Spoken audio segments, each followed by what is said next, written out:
He dado en llamar esta presentación metanoia y básicamente quiero explicar cómo lograr o cómo potenciar tu éxito personal.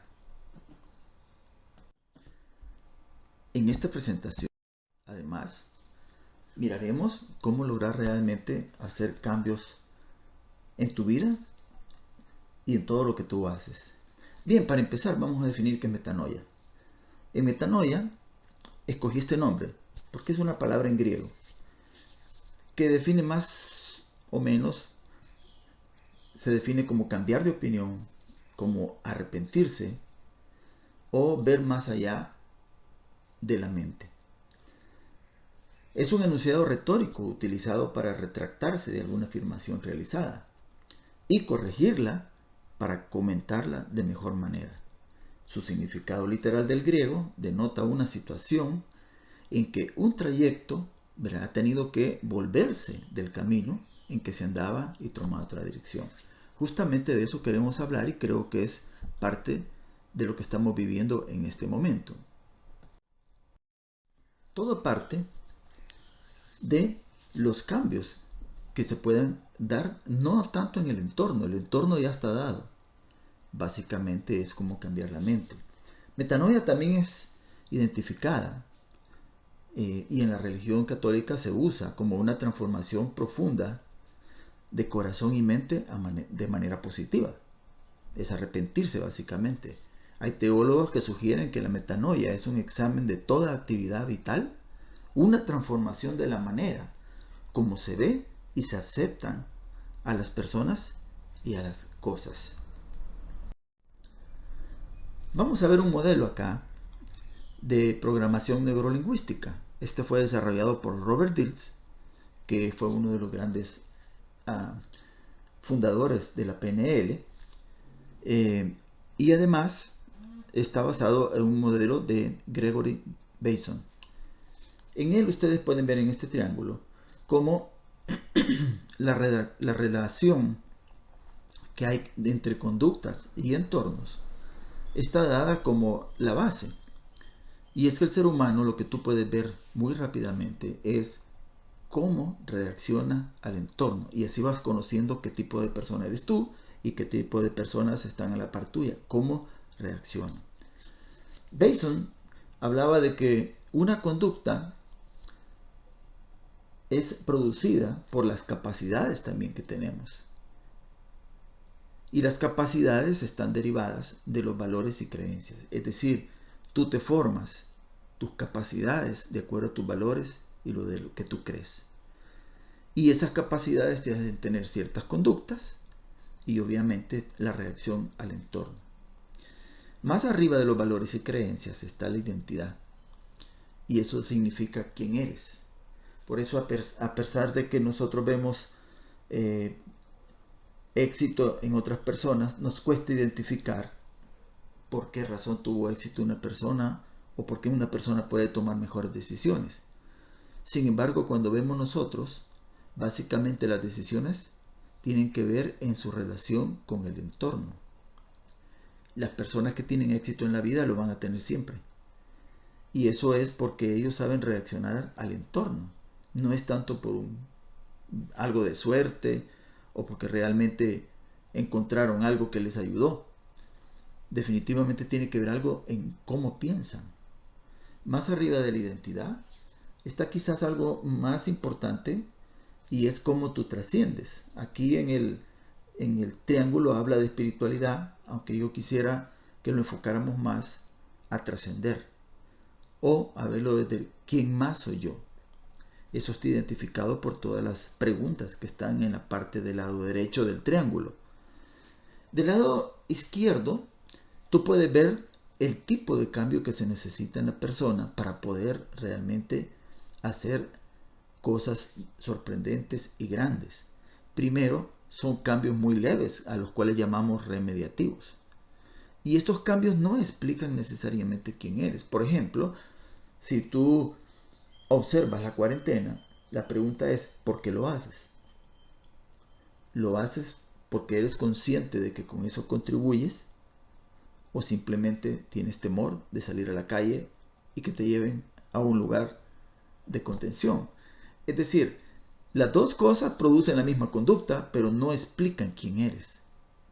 Lo que explica quién eres es tu capacidad de entender qué es lo que está pasando y tus valores y creencias. Entonces, veamos nosotros que las conductas no siempre pueden explicar quién eres tú. Bien, aquí lo importante es cómo yo logro cambiar y qué cosas tengo que cambiar en mi vida. Si yo estoy todavía en una parte remediativa, debería de estar explorando cómo crear cambios generativos en mi vida, cambiar mi dirección y mis recursos. Como decía al principio, es desandar un camino y empezar a tener un camino nuevo. Eso significa creencias nuevas y valores nuevos. Básicamente con eso, sin notarlo, nosotros lo que estamos cambiando es nuestra identidad y sobre todo nuestra forma de trascender.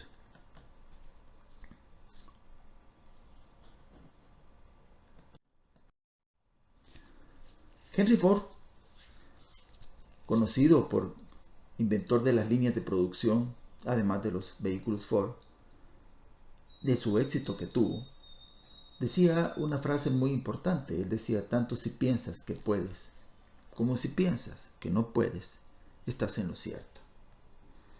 Y de aquí nos vamos a meter un poco más en lo que es la parte de nuestra mente. Stephen Covey también decía, todas las cosas se crean dos veces. Siempre hay primero una creación mental y luego una creación física. Es decir, todo lo que ha surgido en el mundo primero fue pensado por alguien y después llevado a la práctica. Pero el cerebro no es fácil de identificar, no es fácil de interpretar. El cerebro también trabaja por su propia cuenta y eso algunas veces resulta ser cómodo porque el cerebro resuelve muchos de los problemas que tenemos de una forma automática. Pero cuando está en problemas nuevos, en situaciones nuevas que no conocía, el cerebro se puede equivocar.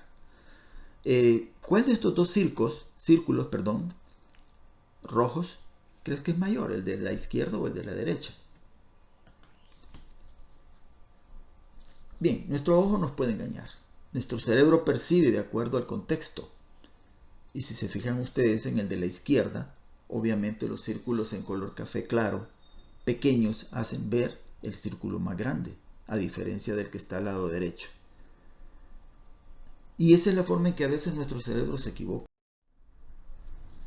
La línea que está encima, digamos, hablemos de la línea horizontal, da la impresión que la que está arriba es mucho más grande que la que está abajo.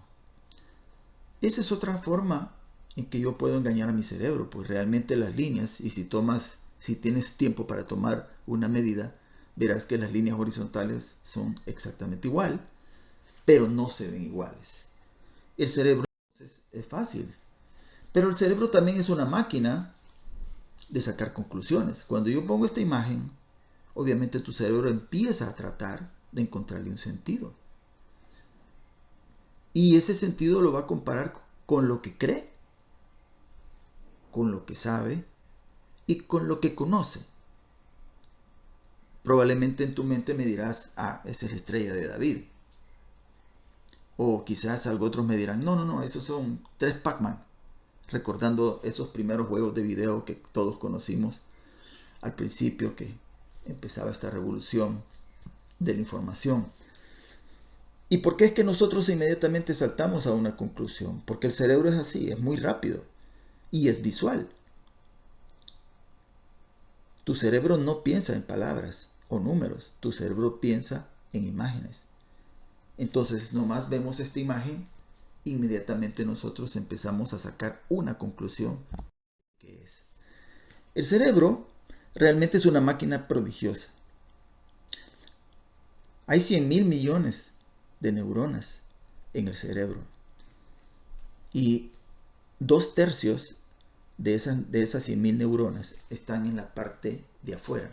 El cerebro básicamente se compone de partes que han ido como creciendo unas encima de las otras, justo como lo hace la cebolla, que va desde las primeras capas y luego va generando otras capas y otras capas y va creciendo. Pero la mayor parte de las neuronas están en la capa final, que es la neocorteza. La neocorteza es lo que nos hace ser seres humanos. Es lo que nosotros decimos que nos hace ser inteligentes. Más abajo de la neocorteza se encuentra la parte límbica del cerebro. Esta parte límbica nos hace más iguales a los mamíferos superiores y nos da la capacidad de tener emociones y sentimientos. Y muy al fondo del cerebro, y quizás la parte más primitiva, algunos le llaman el cerebro paleocerebro, es el cerebro primitivo, le llaman otros, y otros coloquialmente le dicen simplemente el cerebro reptil, porque se parece más en su forma de pensar a un reptil que a un pensamiento lógico, a un pensamiento inteligente. Verás que he puesto unos links en YouTube para que tú puedas explorar más cómo es que el cerebro trabaja y organiza la información y cómo depende también, muy importante, de las emociones. El cerebro, como dije yo, tiene 100.000 millones de neuronas. Cada neurona puede establecer entre 1.000 a 10.000 sinapsis. Otros creen que puede tener hasta 50.000 comunicaciones con otras neuronas. En un fragmento del tamaño de un grano de arena puede tener hasta 100.000 neuronas, 2 millones de axones y 1.000 millones de sinapsis. Como puedes observar acá, en este dibujo, podrás observar que cada neurona por sí realmente solo está compuesta, como cualquier célula, de un núcleo, una parte externa, unas dendritas, que son esos pequeños filamentos que se ven, los axones, que son una especie de brazos que alargan a la neurona, y es lo que le permite comunicarse con otras. Las neuronas por sí solas tienen pocas capacidades, pero cuando se combina con millones o miles de millones de neuronas, empieza entonces a tener una gran capacidad de procesamiento. Bien, la diferencia entre las personas y los grandes simios realmente solo es el número de neuronas. Veamos esta otra lámina. En ella podemos ver un cerebro real. Tú puedes ver acá, a través del punto rojo que está, como el primer cuadro que está a la izquierda representa el cerebro básico o el reptil. Es nuestro más antiguo cerebro. Es el que permite el movimiento, el actuar, el realizar. Es totalmente visual y es muy rápido. En medio segundo toma decisiones. Y por eso el doctor Daniel Kahneman, premio Nobel de Economía del 2012, su libro que escribió decía el pensamiento rápido, el pensamiento lento. En ese libro él explica la rapidez con que el cerebro reptil toma decisiones. Por eso hay que calmarlo, hay que moderarlo, y básicamente las personas que tienen éxito en la vida es porque han aprendido a calmar y a tranquilizar su cerebro reptil. El carácter más específico de este cerebro reptil es su adecuación al presente. Es decir, este cerebro no tiene ni futuro ni pasado, solo presente. ¿Y cómo se controla o se maneja? Este se maneja básicamente por el miedo. De ahí el peligro, que si tú te enfocas demasiado en tu cerebro primitivo, quiere decir que la base de tu actuación está basada en el miedo. Desde la psicopatología, este cerebro da origen a lo que es el instinto. Básicamente es un cerebro instintivo. En medio tenemos al cerebro límbico. Este es el que nos identifica con los mamíferos superiores. Este segundo cerebro nos permite a nosotros sentir, amar, querer, desear. Por eso es que nosotros amamos a nuestros hijos, igual que los animales también aman a sus hijos. Los animales también tienen amigos, igual que nosotros.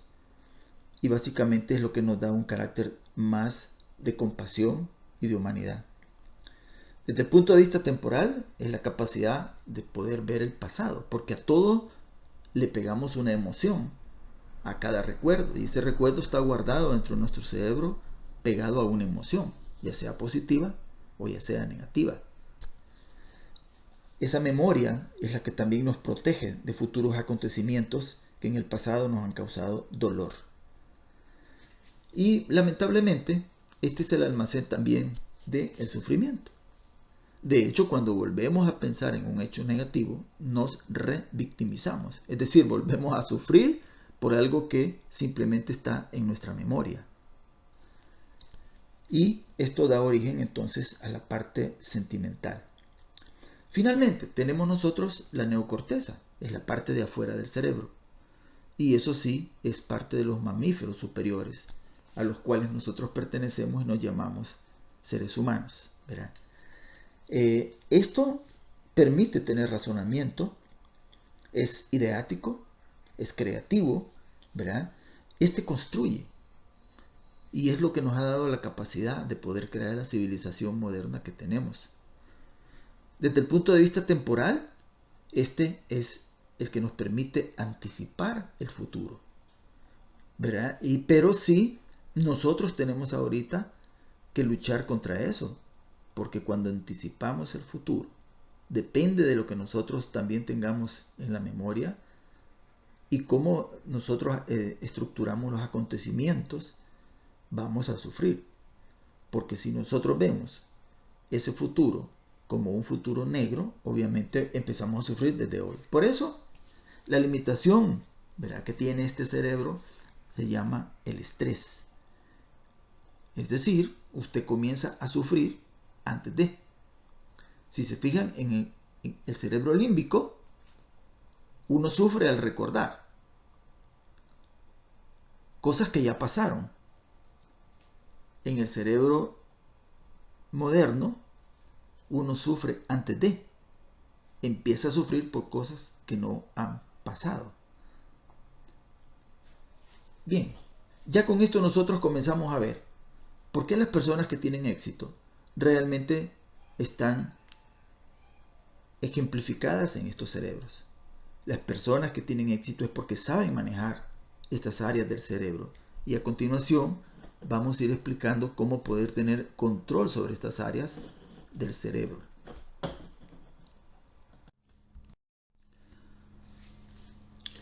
En la vía inferior tenemos el cerebro límbico, la corteza cinglada anterior, la ínsula, el hipocampo y la amígdala. Aquí se encuentra la mayoría de las neuronas espejo. Tarda, como dijimos, 500 milisegundos o medio segundo en tomar una decisión. Tiene más conexiones de entrada que de salida. En otras palabras, este cerebro primitivo no confirma la información que recibe. Da respuestas de tipo ataque o de huida. Y como no piensa ni en el futuro ni en el pasado, solo en el presente, no es capaz de ver las repercusiones que pueda causar su actuar del momento. Bien, en la neocorteza, muy diferentemente, están los circuitos ligados a la corteza orbital frontal y además está todos los lóbulos superiores frontales. Tiene conexiones de entrada y de salida, es decir, que pueden confirmar más la información de lo que está entrando. Se activa cuando prestamos atención a algo y tiene un repertorio de respuestas más amplio. En la medida que aprendamos a usar estas vías superiores del cerebro, obviamente vamos a tener mejores decisiones y vamos a tener más éxito en lo que buscamos. ¿Cómo llegamos directamente a hablarle a nuestro cerebro superior? ¿Cómo podemos hablarle a nuestro cerebro primitivo? Veámoslo así. Hablarle al superior es más complicado que hablarle al cerebro reptil. La razón es bien simple. El cerebro reptil es más rápido. De manera que ante los acontecimientos que tú puedas ver, una noticia que puedas ver, una decisión que te toma tomar, francamente lo vas a hacer más con el cerebro primitivo reptil que con el cerebro moderno. El doctor Kahneman, en su libro, explica la tesis de que es el cerebro reptil que en la mayoría de los casos toma las decisiones de la persona inteligente. Y esto es una especie de sorpresa porque nos hemos creído siempre que nosotros pensamos inteligentemente. Y por supuesto que sí lo hacemos. Sin embargo, para bien o para mal, nuestro cerebro primitivo siempre está ahí y sigue tomando decisiones. La clave entonces está cómo aprendes a calmar al cerebro reptil y a empezar a tomar decisiones más inteligentes usando tu corteza, la neocorteza.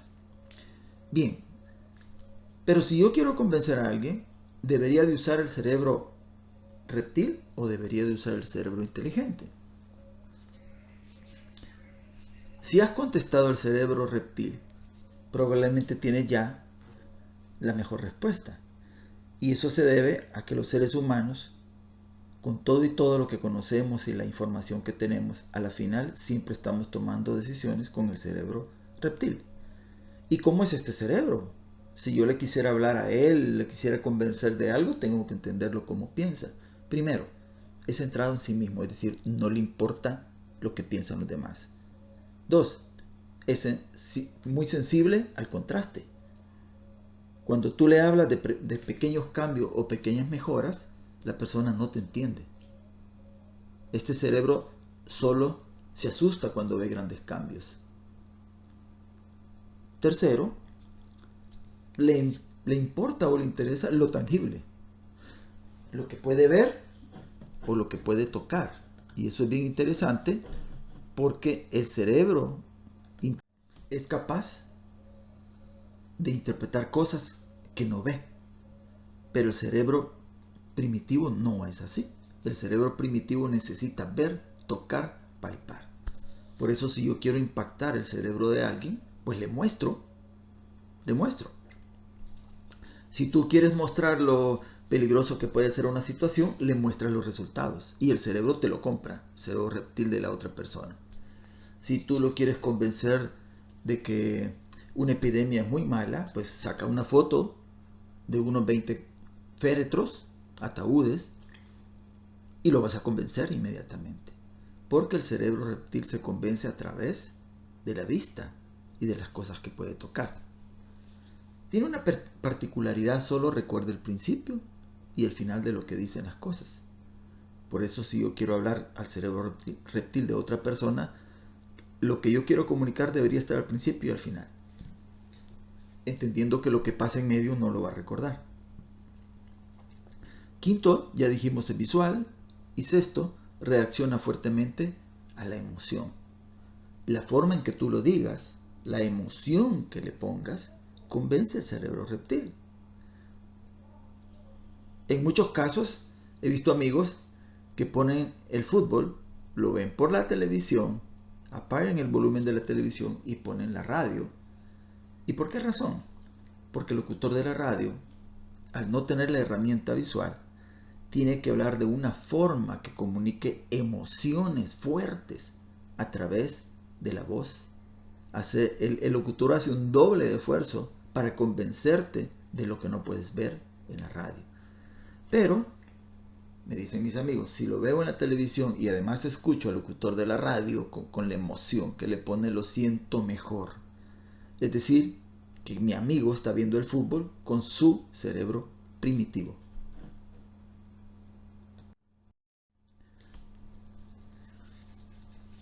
Herramientas para el cambio. Yo tengo que entender que lo que pienso se convierte a través de impulsos químicos y eléctricos de mi cerebro en un sentimiento. Y los sentimientos me van a hacer actuar. Y cada vez que actúo, esto regresa a convertirse en la manera que pienso. Es decir, cuando estás enfrente a un estímulo, ese estímulo va a causar algo en tus neuronas cerebrales. Va a hacer que tus neuronas intercambien, hagan sinapsis con intercambios eléctricos, impulsos eléctricos e impulsos químicos. Esto lo que va a lograr es que eso se transfiera al cerebro, se convierta en un sentimiento, en una emoción, y la emoción se convierta en un sentimiento. Y eso se va reforzando poco a poco. Es decir, que los pensamientos se van a convertir en emociones, estos en pensamientos, y luego se vuelven a convertir en pensamientos. Esas emociones son las que realmente al final van a actuar en nuestra vida y son las que van a determinar qué caminos tomar.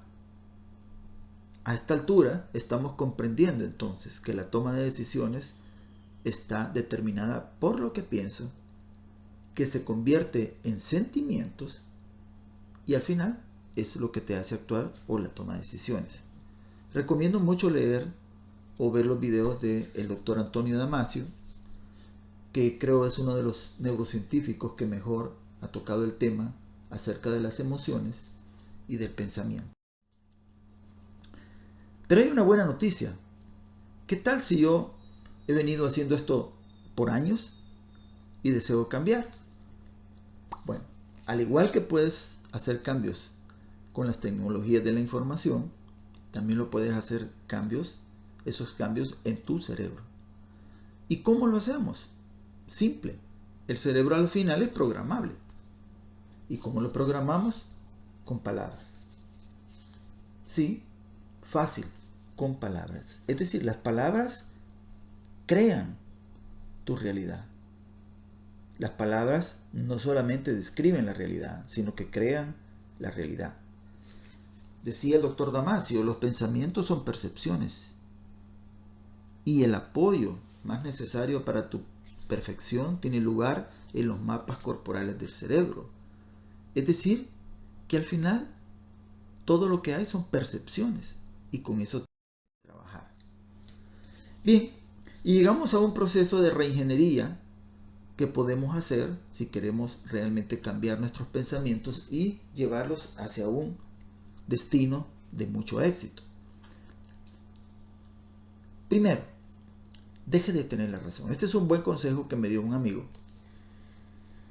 Armando Solarte de Colombia, que me dijo, te voy a regalar 3 consejos, que por supuesto me decía no son míos, y de hecho son muy muy viejos en la civilización humana, pero tienen siempre una gran actualidad. Dejar de tener la razón. ¿Qué prefieres? ¿Tener la razón o paz en el corazón? Cuando dejas de tener la razón, comienzas a aprender. Y porque tener la razón siempre, pues obviamente me estanca. Por eso yo debo de dejar de tener la razón y empezar a escuchar. Escuchar y escuchar. Prefiero ser feliz, que tener razón.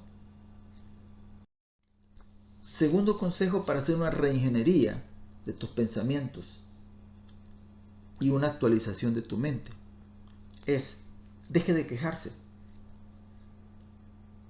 de la situación, deje de quejarse de las personas, deje de quejarse del entorno. Piense, ¿puede usted cambiar el entorno? La respuesta probablemente va a ser no.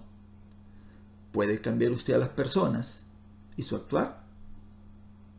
Y probablemente su respuesta va a ser no, no puedo cambiarla. Entonces, le queda solo una vía. ¿Qué es lo que usted puede cambiar? Y va a llegar a la conclusión que lo único que puede cambiar es usted.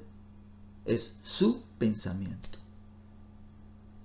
Y aquí es donde usted tiene que hacer una escogitación. Es,